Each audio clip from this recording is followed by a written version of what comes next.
I'm there. I'm here. Can you hear me? Sophie? Yes. Good. Hello. Hi, Sophie. I might just put my timer on so I can see, because I'm going to have no idea. Okay. I'm so scared. We love you, Sophie. We're happy you're here. Yeah, I love that reading. I know I've heard that one before. And it's so interesting, isn't it, how I was asked to speak a couple of weeks ago, and the first thought is, no way, no. But what came out of my mouth was, yeah, I can do that. Okay, yeah, sure, I'll do that. And I just kept on saying, yeah, okay. And then I got off the phone and I was like, oh no. But I guess prayer and meditation for me is something, oh my God, I just love it. Like, I just love that nobody can take it away from me. I can do it anywhere. I do it anywhere and everywhere, because my head is a real thinker, controller, and just obsesses constantly. And I guess I'll give you a bit of a background on me. And so I grew up in Surrey, a suburb just south of London. And I grew up in a house where I know I was very loved, absolutely. But my dad, he drinks a lot, and I know that his parents drank a lot, and I know that my grandpa's mother was an alcoholic, and Grandpa was always known for, like, he was just completely bonkers and crazy and fun, but there was always this hostile feeling towards around family. And we know that when we went to their house, again, like, I know I was loved, absolutely loved, but we would go to their house and everybody would be very well behaved, and we would be dressed up in our nice dresses. And I guess even to them, like, Dad would be, all of it would be an act, that we go round to their house and we behave very well, and we just have to be perfect at their house, so that they're proud of us. I don't know. We just all played this role. And then we would go home and, maybe there would be an argument, or I don't know. There was lots of control. There was lots of anger and at home, and there was also lots of fun. And Dad, Mum and Dad used to have really lovely people as their friends.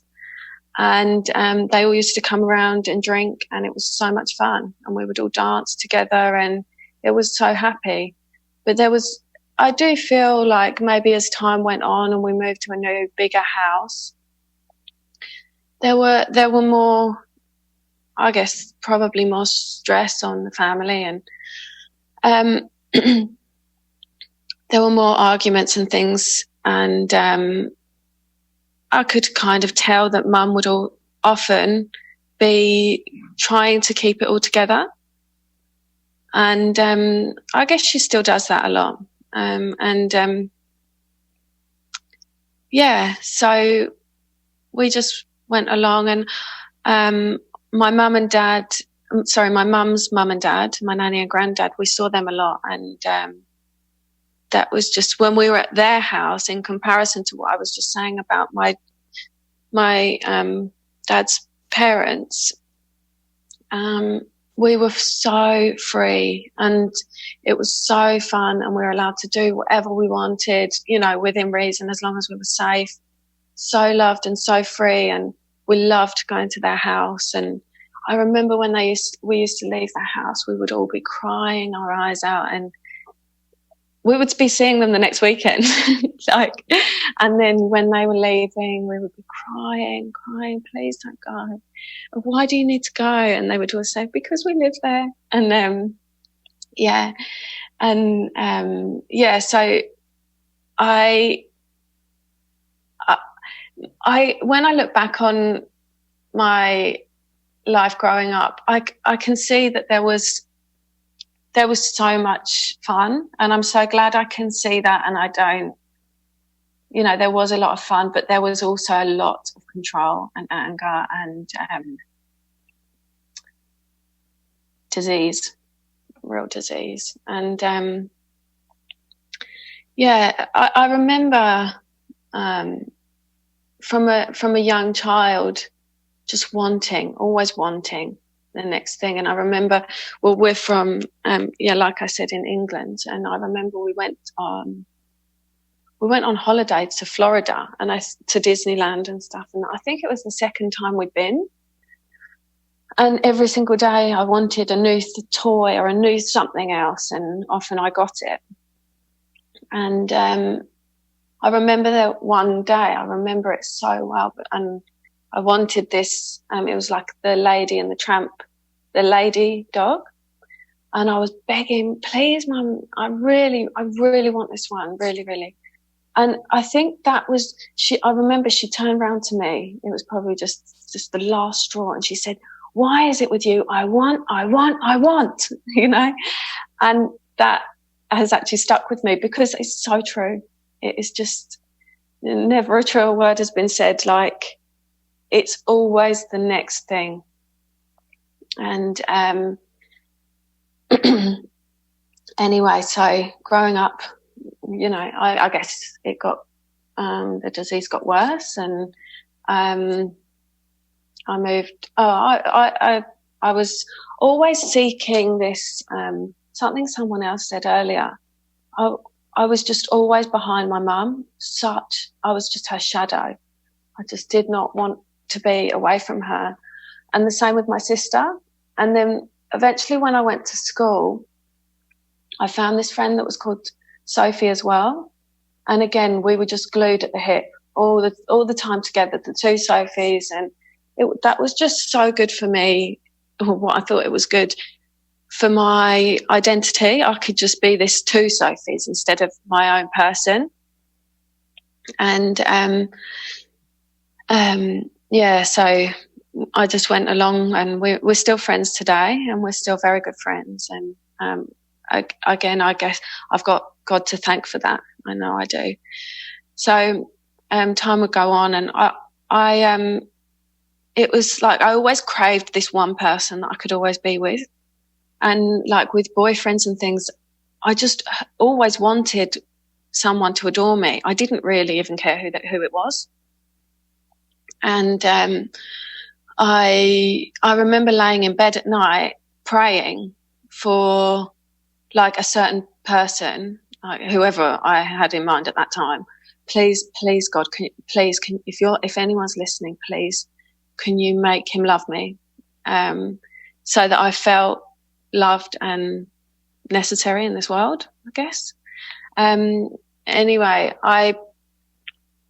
time went by, and at I think 24 or 25, I got my first ever boyfriend.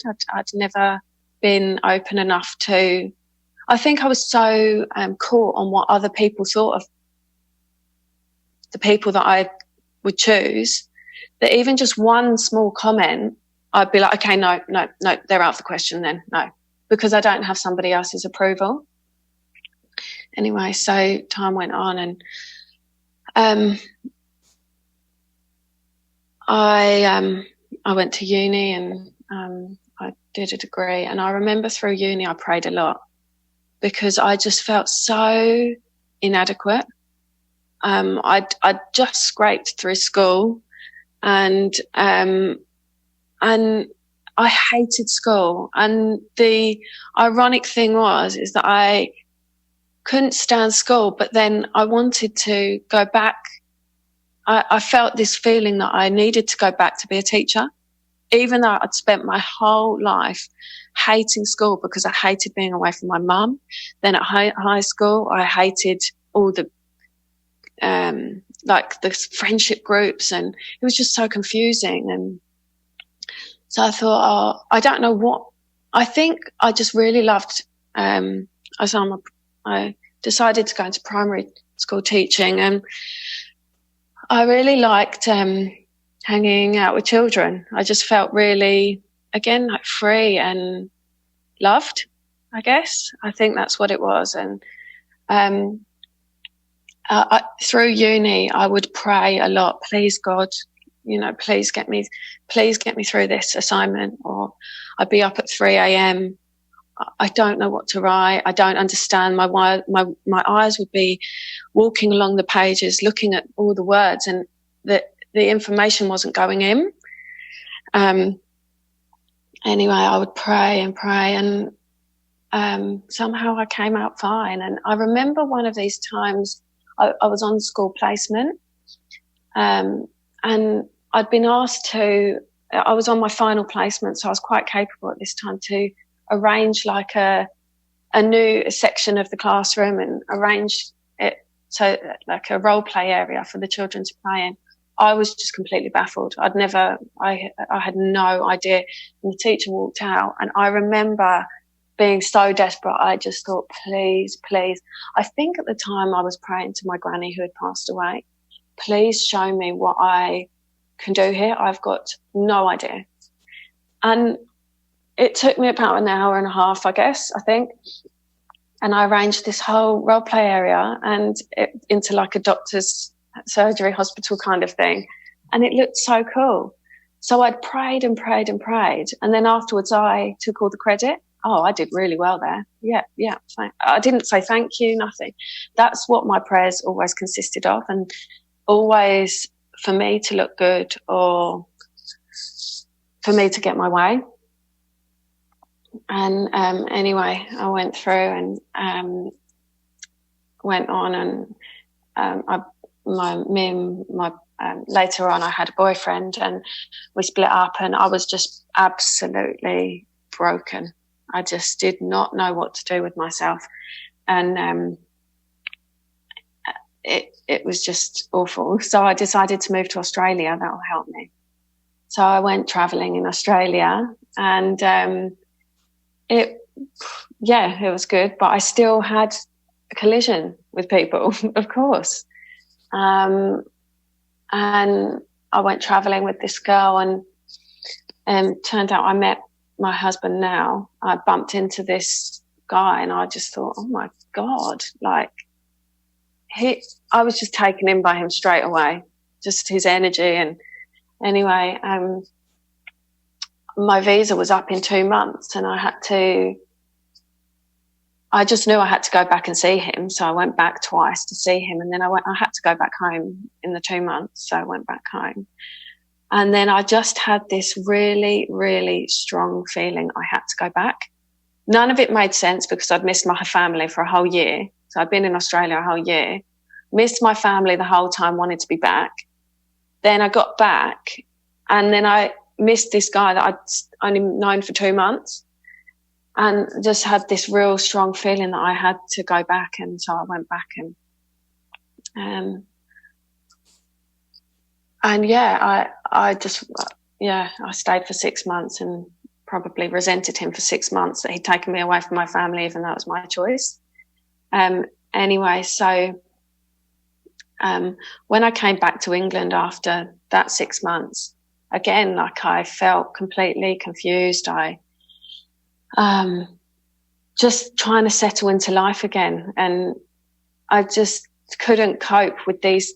I was back to this role where I'm meant to be this good teacher girl. I don't know, like this hat that I had to put on, and I couldn't mix all these people up because it didn't all fit together. I felt like I had to control and fix and make sure everybody knew what hat I was wearing at the time. And anyway, so I split up with my husband. He was back here, and he was taking too long, and all those, I just remember thinking the thoughts, all the things that I've done for you. I gave up my family for 6 months. Just completely, I was at him, but in my head, in conflict with, and that's normally how my arguments play out. I'm so scared of rejection that I would just be completely in my head. And anyway, so I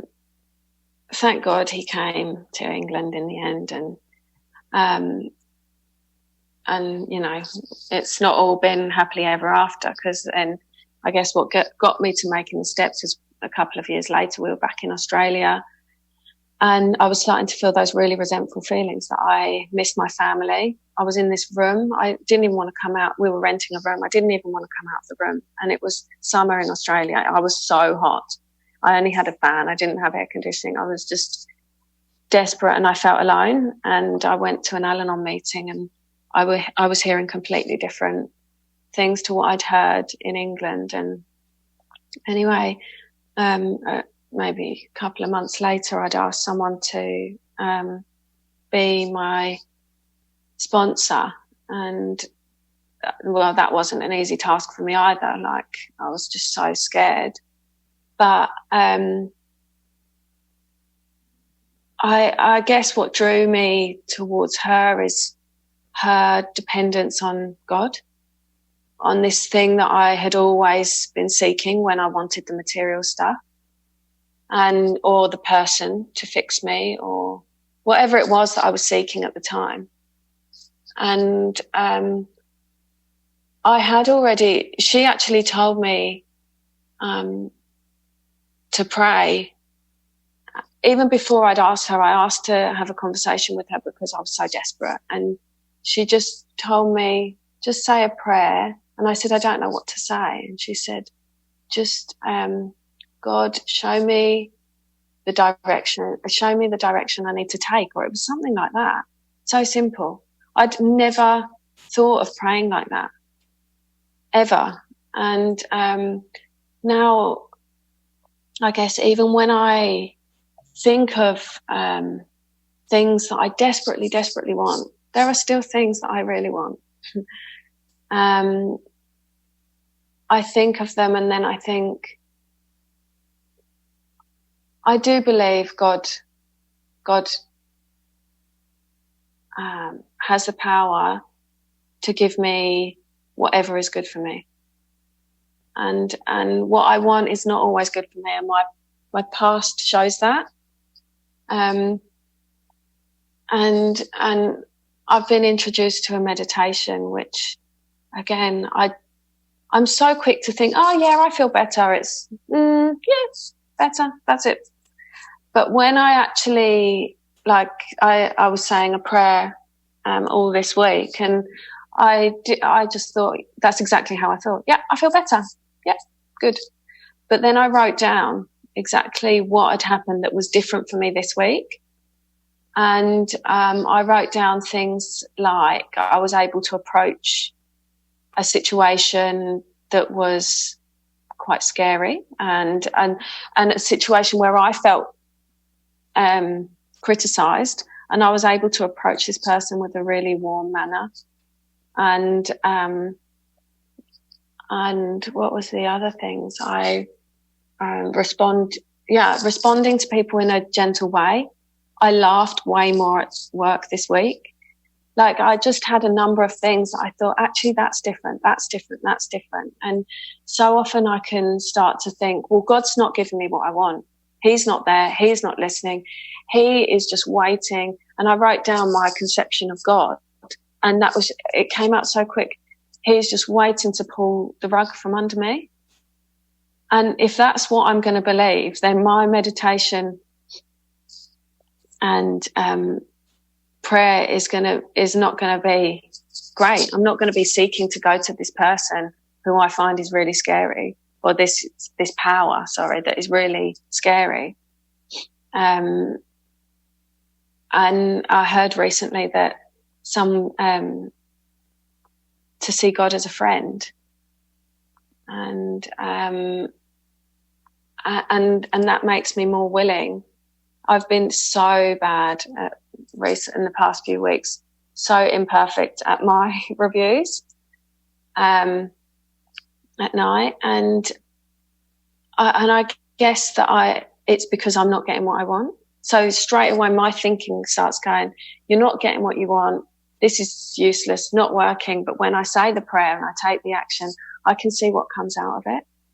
And I guess the main thing for me, the meditation, what it does for me is that it helps me to discern the true from the false. The thinking happens no matter what. And this non-contemplative meditation, it's the most simplest thing that I can even, it's not what I would even think meditation was or is. It's just so, I don't come out of it feeling, oh, peace. I don't. But throughout the day, I do feel my behaviour being guided, because I can discern the lies in my head and work out, oh, look at that go again. Oh, here I go again. Here it goes again. And realise that thinking is not me.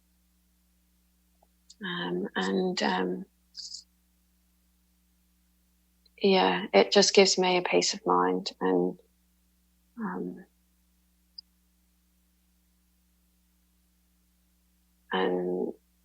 peace of mind. Yeah, that's all. I think I've done 20 minutes now, Mandy. Maybe a bit over. Yeah, I think you have, Sophie. Awesome. Thank you. Thank you. Sophie. Next we have Niccy, who is from South Australia, and she's also going to speak on prayer and meditation. So can you unmute there, Niccy? Can you hear me? I can hear you. Can you speak up a little bit more? Just trolling these headphones. How about that? Is that better? Oh, much better. Yes. Thank you. Thank you, Niccy. Go ahead. My iTunes just opened for some reason. Hilarious. Hi, I'm Niccy. I'm a grateful member from Adelaide in South Australia. I'm actually about 2.5 hours from Adelaide at a friend's house. I'm on the way to see my mum. She lives about 7 hours away. Yeah, I came into Al-Anon as a 21-year-old nearly 30 years ago. Sorry, I've got the sun coming up here. And, yeah, I was brought in by my boyfriend's mum. And, yeah, all the sane stuff in my life really has been a result of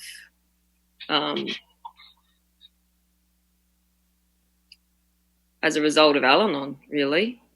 And it's my the amount of rebellion I have that determines, you know, the closer I am to the program, the saner and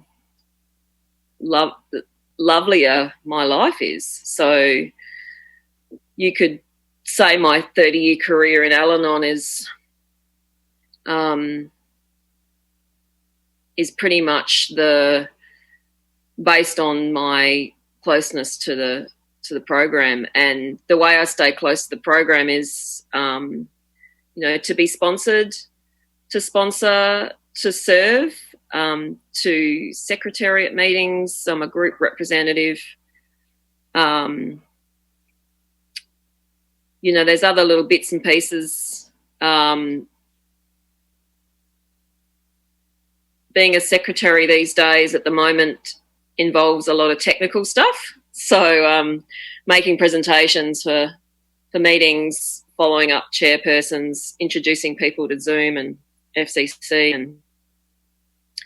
and stuff like that. And all of it's good for me. It's probably the worst time was when I was in a small country town similar to the one I'm in at the moment, you know, with about 200 people.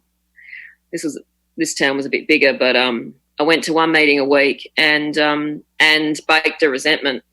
Sorry, I'm just moving this because the sun's coming up. Yeah, and I had a woman at work that I had a problem with, and the girls in the group obviously weren't well either, because the focus would be on me and my job and how I was going with this girl at work. And they would sit and listen to me complain about Lisa and what she'd done and what I'd done and what she'd done in return, and they'd all give their advice, and I'd head off and try and fix up this relationship. And all the time, this girl was wrong, you know. She was wrong, and I had valid reason for her being wrong, you know. I was full of it, and I was and that was probably the worst time in Al-Anon. The rest has been really rich, you know. Probably the connections with AA. South Australia is kind of famous for AA Al-Anon camps, and 5 times a year, 40 to 70 mad Al-Anons and AA members head off into the bush, somewhere wild, by a beautiful, you know, untouched beach. That's one of them at the start of the year. There's also the Roundup, which is heaps and heaps of members get in caravans and head up through the middle of Australia, and meetings along the way. We take, you know, one of my favourite times was you know, working with Aboriginal sobriety groups and in an underground church in Cooper Pedy in the middle of Australia, and that night, you know, all the members, you know, 200, 1,000 k's away from this area, all got together, had a big camp out with camp ovens, and so some of the, you know, the most special experiences have happened through Al-Anon as well, but none of it's been fun without having a STEPS program, which has given me a higher power, you know. And I get that through working steps 1 to 12. I call a sponsor once a week, and in between I work a daily program with daily disciplines, which include prayer and meditation. It was great to hear Sophie. My career with meditation and both of them, prayer as well, has been, you know, I've tried it all sorts of ways. I've tried churches. I've tried spiritual acts of bathing in the Ganges to remove my sins. I've, you know, taken refuge with the Buddhahood. I've sought a lot of spirituality through religion. I've done a lot. I've spent a lot of money travelling the world looking for it, you know, and found out it's in me. It's like it's got its own little backpack, and it's attached to me, and so I've tried it in all sorts of different ways, you know.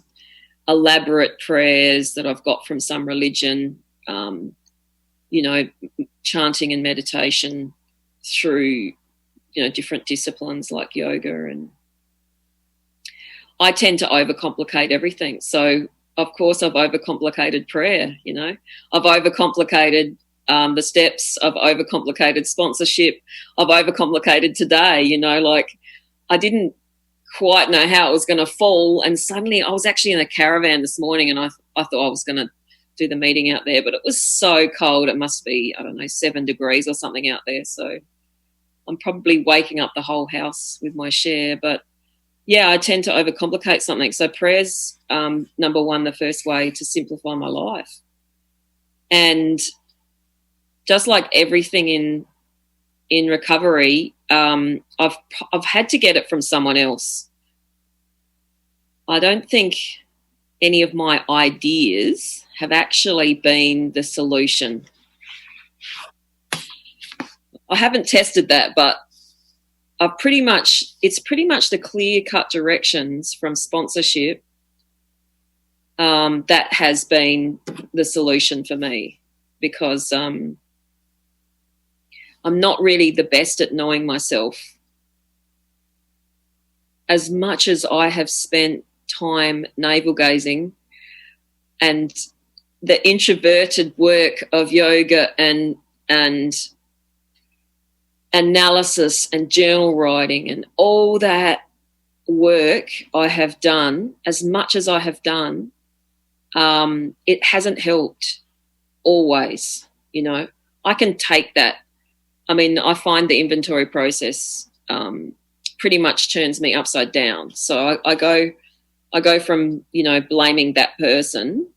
So I pretty much know now if I'm blaming someone else, it's most probably me. And, yeah, through the inventory process, it turns me upside down.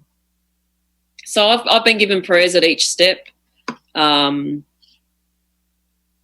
they have had a revolutionary effect on me, you know, like step one is the prayers of step one have been like a lifeboat to cling to, you know. For the first time ever, I'm actually trying not to go into my head for the solution. So I'm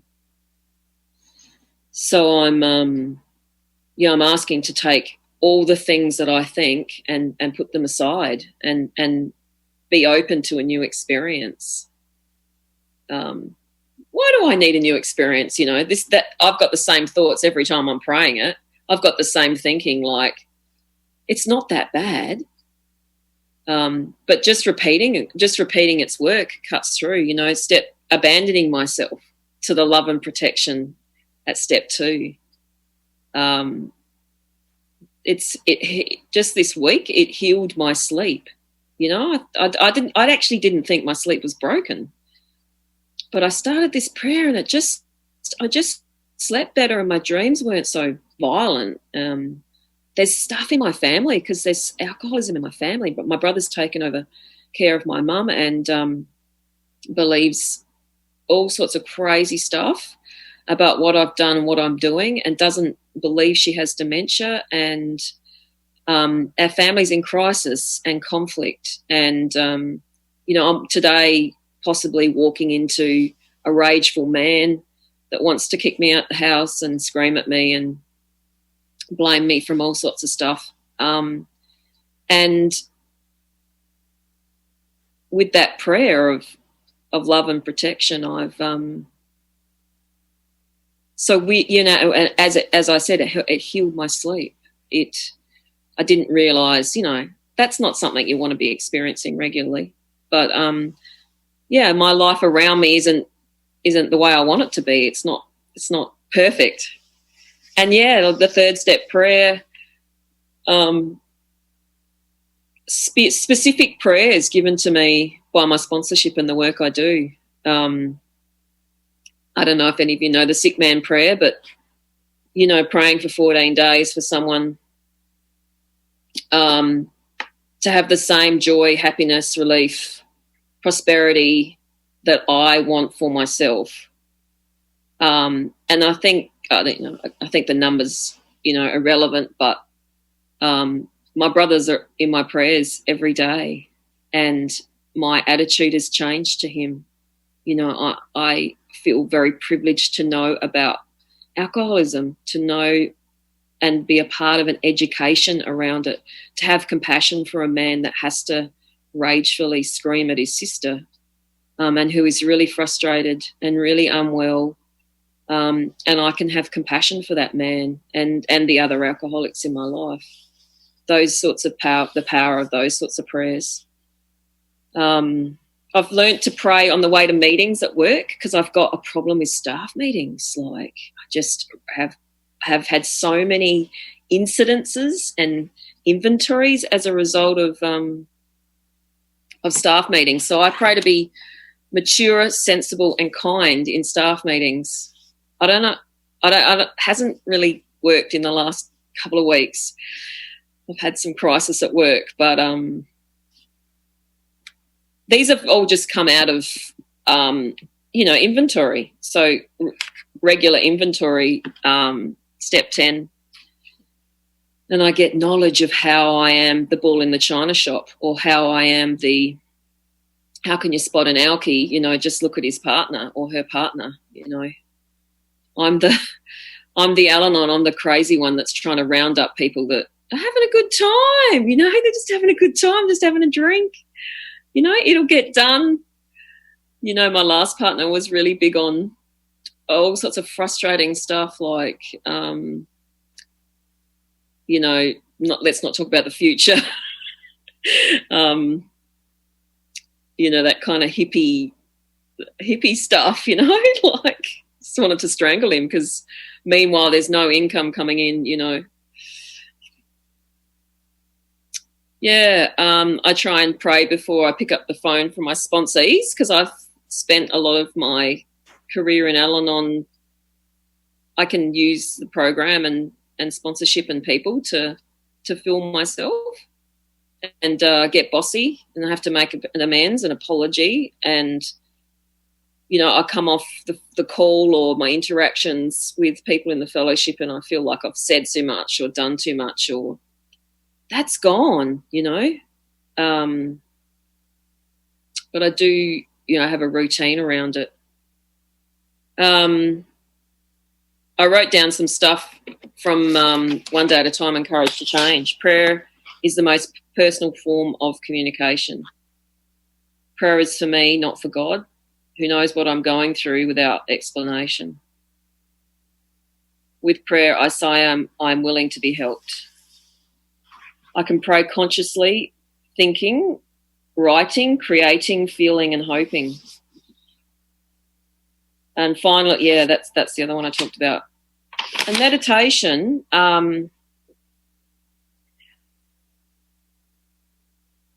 yeah, someone told me once that any meditation's good, just any book on any meditation, any education around meditation, and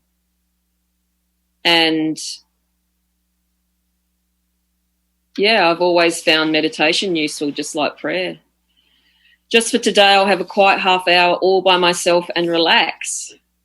I think the and relax bit's taken a while, but yeah, I do have a half hour at least in the mornings. I got up this morning early to have a half hour, and the longer I extend that time, the better my day, and the easier it is. It's a bit like exercising my body, you know. If I the more I do it, the easier it gets, and I have found that I relax, bathe in the sunlight of the spirit, that I do get answers during that time. I do get relief from the bondage of self during that time. I've benefited a great deal from the directions and sponsorship around meditation, and I haven't always had the best idea. I like the ones where you go on these crazy trips through rainforests and stuff, but actually the one that's worked for me is very, very simple. And things don't go well if I don't do it.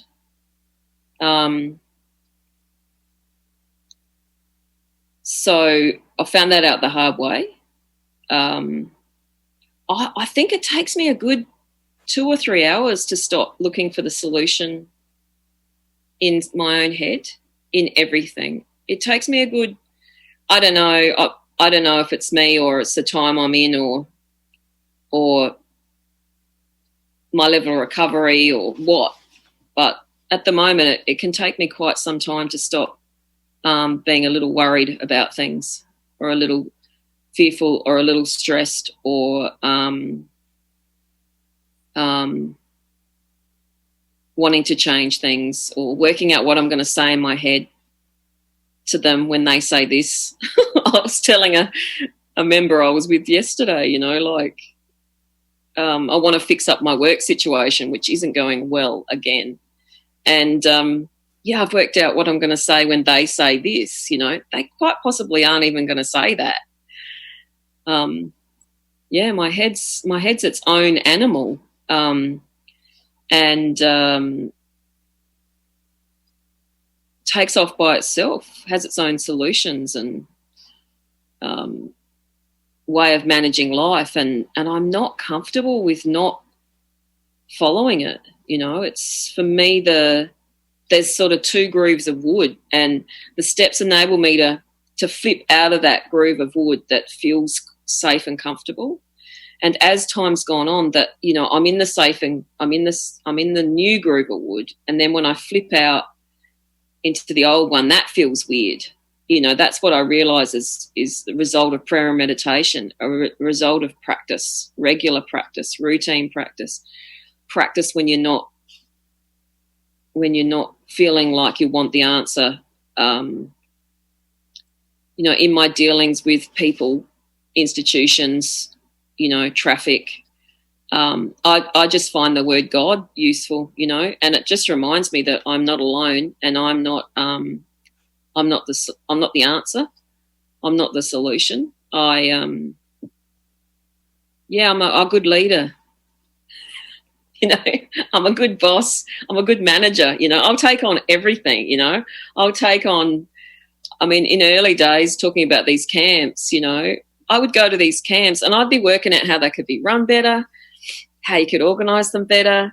You know, I'd be on something like this, working out how to format the program, you know, like I just have a mind that wants to get in and mess with stuff and fix it and organise it, and believes. I have a belief system. I like that definition of BS, you know. I have a belief system that makes me the boss, that makes my way better, that makes my way more creative. I've got this fabulous experience early in sort of, I had about 8 years in Al-Anon, which were very cyclical. You know, I was working the steps, I was sponsoring, I was being sponsored, but I had to have another relationship disaster. And I was obsessed, you know, I was obsessed with this guy, and he told me he wasn't really available, but I didn't really hear that. And, you know, I pulled up at his house once and there was a car in the driveway, and I thought, I think that's his, like, real girlfriend. And I just went into insanity, and I finally asked someone to take me through again. She talked about the instincts being out of whack, and told me her story. And, I started that prayer of set aside everything I think, I know. And I used to imagine, because one of the worst times for me was coming out of work. And so I used to drive down this hill, and I imagined that God was sitting in the seat next to me. I actually would clear the seat of all my shit and imagine an actual person, and I would talk out loud because my head was so crazy. And I said, but how creative are you? I mean, I'm pretty creative. Like, this is how I used to think. I'm pretty creative. Like, are you sure you're going to be able to handle this? Like, are you going to be able to come up with something as good as what I can? And I got this vision of this landscape I saw once travelling in China, and I'd been painting the cart landscape, you know, the craggy pine trees and the mountains that are sort of straight up, KARST, cart landscape. And I'd travelled to this part of China, and it was really, really steamy and misty. So I travelled to get to this place. It was quite dangerous. And I got up in the morning and it was bloody misty. I couldn't see anything. You know, I was going to paint it and I was going to photograph it. And then I did this prayer, and the mist moved away. And this landscape that I had been painting and worshipping for a long time just suddenly appeared, and I said, okay, all right, you know, talk about ego. There you go, this planet that's being created. So, benefit a great deal from the fellowship and from this experience. Thanks, everybody, and take care. Thank you, Niccy. Thanks, Niccy. Thanks, Sophie. Thanks, Yvonne. So are we open for questions and